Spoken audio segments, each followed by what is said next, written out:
जिसने भगवान का साक्षात्कार कर लिया फिर उसका दोबारा जन्म नहीं होता। भगवान का साक्षात्कार नहीं होता, दो कारण होते हैं। एक तो ये कि जैसे हम भजन तो कर रहे हैं पर अमुक भोग की चाह है। अब भगवत साक्षात्कार तब तक नहीं होगा जब तक ये चाह नष्ट नहीं हो जाएगी।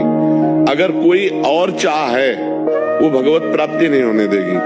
अब हमारा शरीर छूट गया और वो चाह रही तो अब हमारे को स्वर्गलोक ले जाया जाएगा और वहां वो चाह पूरी कराई जाएगी जो मृत्यु लोक में, क्योंकि भजनानंदी रहे ना तो स्वर्गलोक में बहुतायत उस चाह की कर दी जाएगी।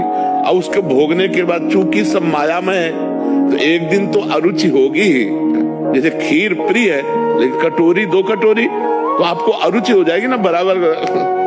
तो जब उसको भोगों की जो चाह थी वो अरुचि हो जाएगी तब यहाँ उसका जन्म होगा।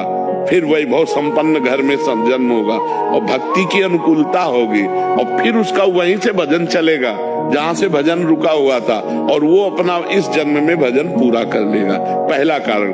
दूसरा कारण, हमने भजन शुरू किया, हमारी मृत्यु हो गई। कोई चाह नहीं है, भगवान की चाह है, पर हमने भजन शुरू किया, अब हमारी आयु खत्म हो गई, मृत्यु हो गई, अभी भगवत साक्षात्कार हुआ नहीं, तो उसको सीधे योगियों के कुल में जन्म, उसे स्वर्ग आदि लोक नहीं ले जाया जाएगा, सीधे योगियों के कुल में उसका जन्म होगा, भजनानंदियों के कुल में, और वहीं से भजन होकर वो पूरा हो जाएगा।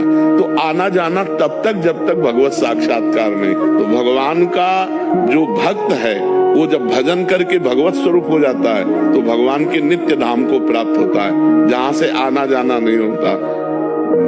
यद गत्वा न निवर्तन्ते तद धाम परमम मम, जहां जाने के बाद फिर इस मृत्यु लोक में नहीं आना होता। समझ गया?